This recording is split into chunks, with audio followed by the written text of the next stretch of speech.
राज्य के पाप को राजा, राजा का पाप पुरोहित, स्त्री का पाप पति और शिष्य के द्वारा किए पाप को गुरु भोगता है।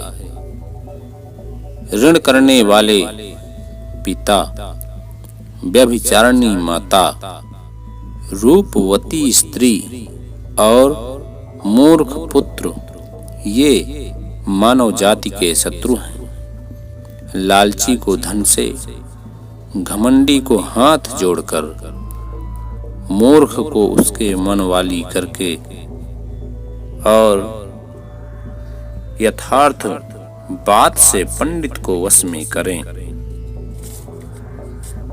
जिसके पास धन है उसके बहुत से मित्र हैं, जिसके पास धन है उसके बहुत से बांधव हैं। जिसके पास धन है वही संसार का श्रेष्ठ पुरुष है और जिसके पास धन है वही पंडित है। भ्रमण करने वाला राजा पूजा जाता है, भ्रमण करता हुआ ब्राह्मण भी पूजा जाता है और भ्रमण करता हुआ योगी पूजा जाता है। किंतु स्त्री भ्रमण करने से नष्ट हो जाती है। पक्षियों में चंडाल है कौवा, पशुओं में चंडाल है कुत्ता, मुनियों में चंडाल है पाप और सबसे बड़ा चंडाल है निंदक। मनुष्यों में नाऊ, पक्षियों में कौवा, चौपायों में श्यार और स्त्रियों में मालिन, ये सब धूर्त होते हैं। लक्ष्मी चंचल है, प्राण भी चंचल ही है। जीवन तथा घर द्वार भी चंचल है और कहाँ तक कहें, यह सारा संसार चंचल है। बस धर्म केवल अचल और अटल है। सत्य के आधार पर पृथ्वी रुकी है।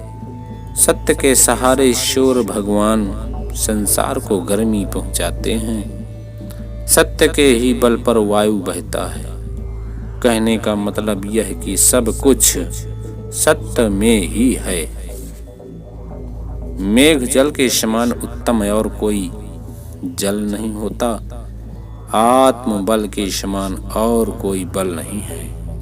नेत्र के समान और किसी में तेज नहीं है और अन्न के समान प्रिय कोई वस्तु नहीं है। समुद्र में वर्षा व्यर्थ है, तृप्त को भोजन व्यर्थ है।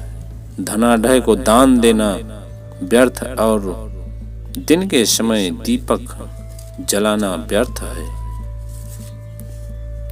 काम के समान कोई रोग नहीं है। मोह अज्ञान के समान शत्रु नहीं है। क्रोध के समान और कोई अग्नि नहीं है और ज्ञान से बढ़कर और कोई सुख नहीं है। धन से धर्म की, योग से विद्या की, कोमलता से राजा की और अच्छी स्त्री की रक्षा होती है। अभ्यास से विद्या की और शील से कुल की रक्षा होती है। गुण से मनुष्य पहचाना जाता है और आंखें देखने से क्रोध का पता लग जाता है। आलस्य से विद्या, पराए हाथ में गया धन, बीज में कमी करने से खेती और सेनापति विहीन सेना नष्ट हो जाती है।